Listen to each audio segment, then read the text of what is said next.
What's up? Welcome back to my channel. I'm recording in my vehicle, which I haven't done in a while, so feels a little awkward. And you can see all my skin flaws. Yay. So I had actually recorded a video probably close to a week ago. And I didn't like how it turned out, and I kept it and thought, well, I'm gonna go ahead and post it. Then I decided not to, and I just deleted it yesterday. So but it was literally just a real-time removing cushion grip. It took me about 20 minutes, but I'm very impatient when it comes to that. If you're having problems with cushion grip, getting it off, soak it for the initial 10 minutes, peel off as much as you can. When it starts to break off as you're peeling it, then put it back in the hot water for 3 to 4 minutes. Just repeat that process. But this video is basically to let all my subscribers know, and anyone who has been watching my videos but is not subscribed, that I'm fixing to incorporate a lot of new content. Sorry, I'm congested and it's driving me nuts. But if you've been with me anywhere remotely close to the beginning, I talked a little bit about autoimmune disease in the beginning and kind of filtered off of it because it's just not something that, let me rephrase that. It wasn't something that I was ready to be open and honest about and talk about my struggles and things like that. But I'm ready now. So that's what I'm going to start incorporating into my videos as well on my channel. All my social media, Instagram and Facebook, if you follow me there, you've seen that I've started posting some things. So I will still be posting about denture stuff. Like, that's never going to go away. My denture is literally a part of me now. So I will still have denture content, but there is going to be some autoimmune disease things kind of looped in there too. So yeah.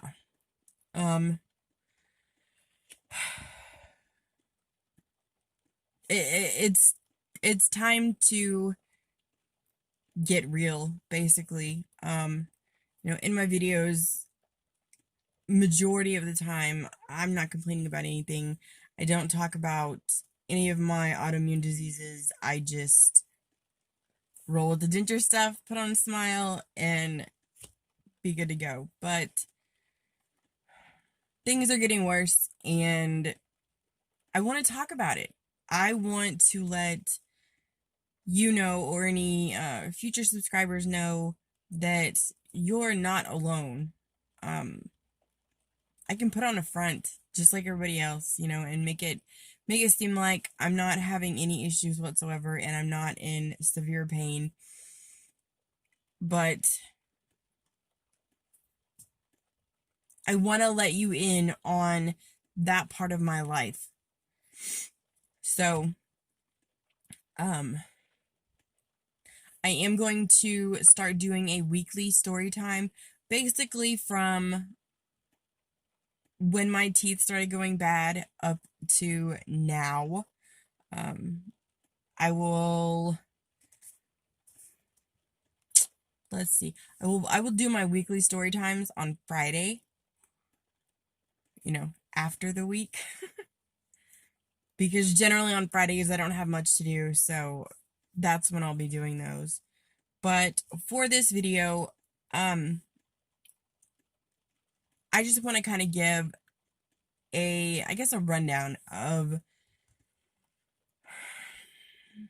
everything that I go through, everything that I have, give you guys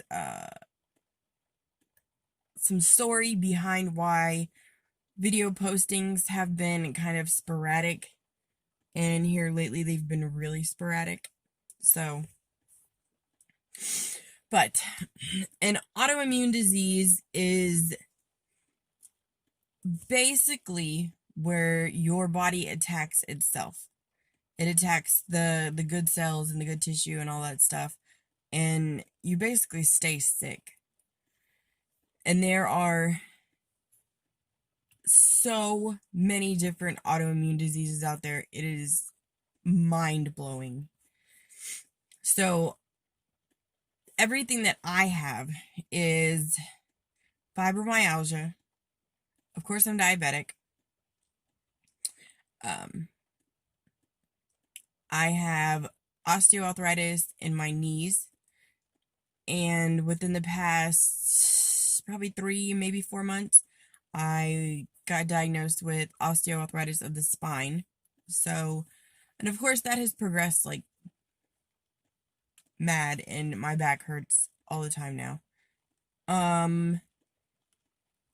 Folliculitis. That's a pain in my ass. And I have it on my scalp, which is generally why my hair is this short on the sides, and I just have a very small area that is longer. Lupus, SLE.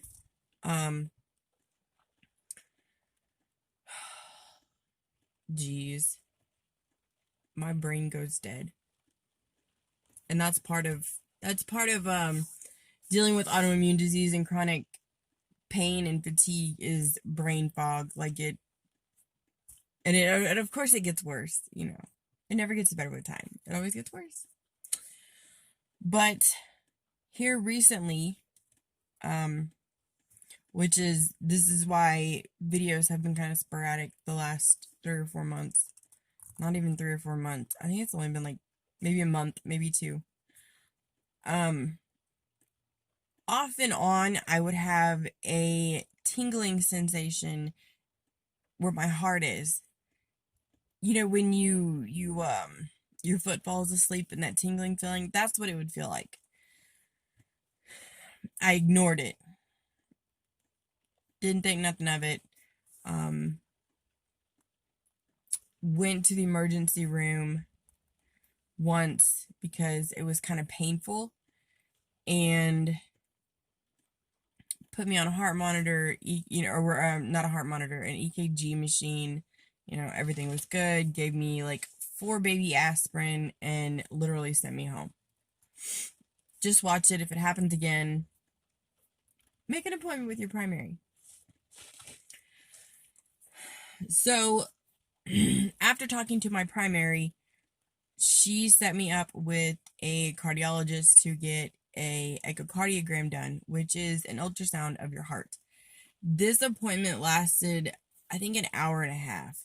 They literally take pictures and video of everything to do with your heart while you're laid on this table, and got my results, and it said grade 2 heart failure. Okay.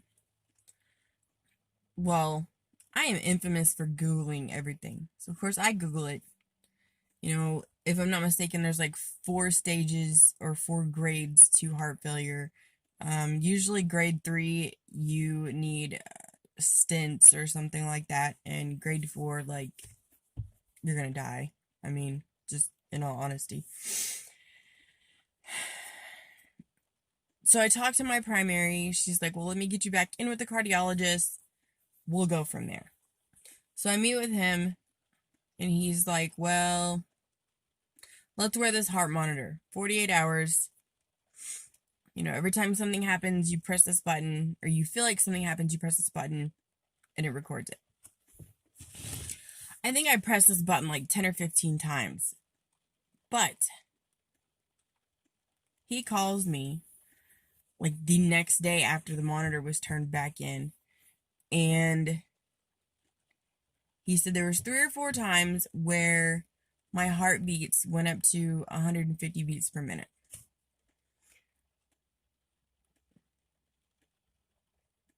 That's a lot. So we're going to set you up with this stress test. Cool. This stress test takes 3 to 4 hours. Mine took 4 hours. Of course, I couldn't be lucky. I get the 3-hour mark. I got the 4-hour mark. So they take pictures of my heart. They inject me with something. Take more pictures of my heart.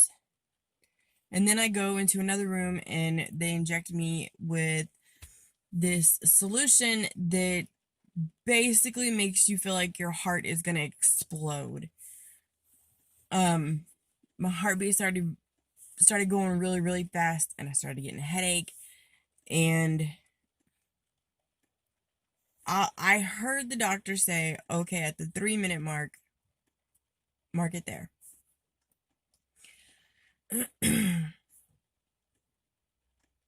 I go eat lunch, come back, they do more pictures, and send me home. The next day, I get a call from the hospital, and instantly when I see the name of the hospital, I start freaking out. They don't call you unless there's something seriously wrong. So I didn't answer the phone.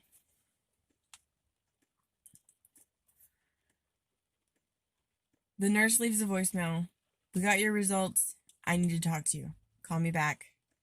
Blah, blah, blah, blah, blah. So I'm trying not to have a panic attack. And I call her back. No answer. Would be my luck. Okay. So she finally calls me back, like, I don't know, maybe a minute and a half later, something like that. We got your stress test results, and they are abnormal. So we're going to set you up for a heart cath.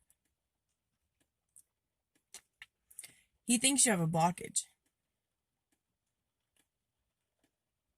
A what?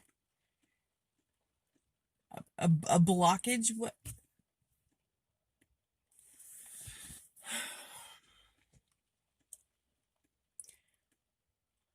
I get off the phone with her, and of course I am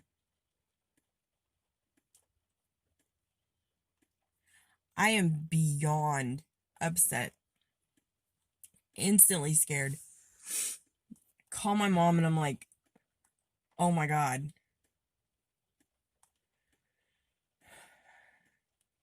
Well, she starts talking about my grandpa. I've never met him. He died at age 38, I believe. 38 or 39. From a blockage. Because he didn't go to the doctor. My mom was 17 when he died. My daughter is 14, and my son just turned 18. Like,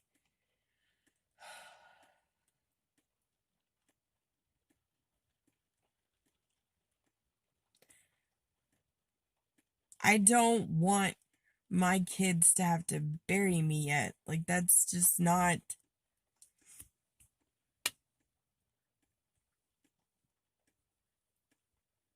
At a young age, that's not what a child should have to be doing, you know?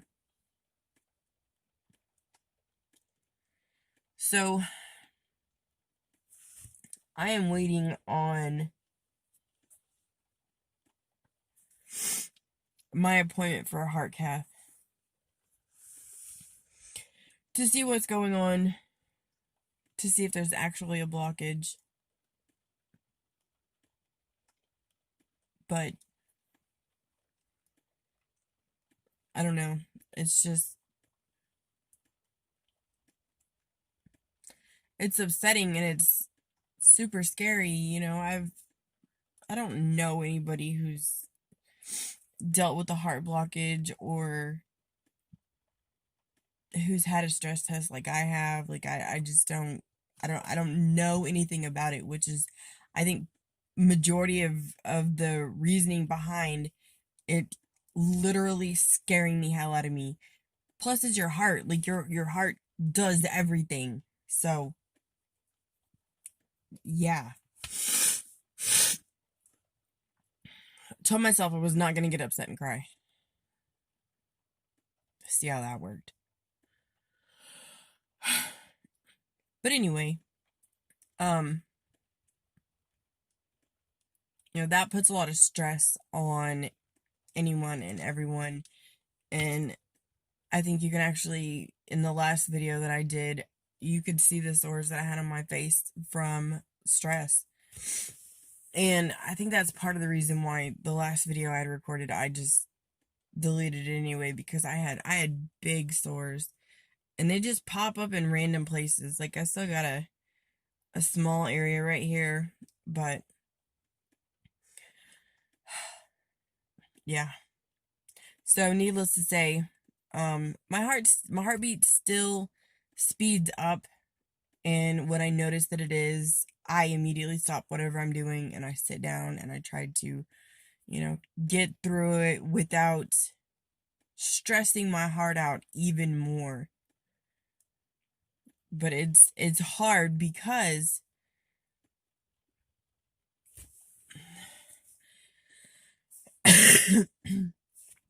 there's already so much that I either can't do anymore, or it takes me an hour to do it when it would take somebody else 15 minutes to do it. It's like sweeping my floors, sweeping my hallway, my living room, my dining room, my kitchen, right? You guys, I used to be able to clean my whole entire house in 2 hours. Top to bottom, windows, doors, walls, you name it, I cleaned it. Now, it takes me, on a good day, 30 minutes just to sweep all those floors. On a bad day, it takes me an hour. The other day, it took me an hour. Today, it took me 30 minutes, but I think that was because I was kind of mad of all the crap that my kids left on the floor. But anyway. But, when you take the heart problems and let's just throw two of them, throw osteoarthritis and fibromyalgia in with those. Holy shit. Like, you're kind of stuck. Fibromyalgia affects me in a lot of different ways. One is my legs. Like, right now they're tingling because of the way I'm sitting in this vehicle. But there are some days that, because of the fibromyalgia, I can't even put pants on. No, I have not recorded any videos pantless. Just saying. But, that's how it affects me. And then the osteoarthritis, I have a limp. I walk with a limp now. I have, I think, 3 canes now, and I have a walker if it gets really, really bad. And then that's just on the knees. And then in the spine, it's a little higher than the middle of my spine, and I can feel it. It is just painful and tender, and there's some days where bending over just hurts. Like today, I swept everything, but the pile is still sitting there in a corner because I can't bend over to clean it up because my back hurts so bad. It's just crazy when you have so many different venues of autoimmune, just layer upon layer of absolute shit that is wrong. It just sucks. Like, seriously sucks. And I take so many pills. It's just absolutely ridiculous. But anyway, that's just kind of a, here's what's been going on, here's why, you know, this is happening, that's not happening, whatever. So, yeah. Hopefully you guys enjoy the new content to come. It's definitely going to be different. Maybe trying it sometimes.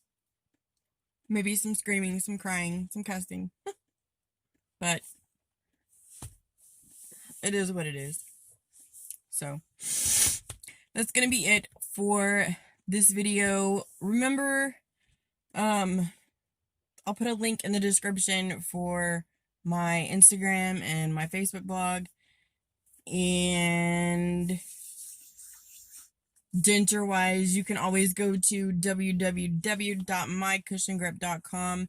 Use my code unstoppable at checkout for $1 off, and as always, free shipping. You can even go on Facebook and search My Cushion Grip and follow their page.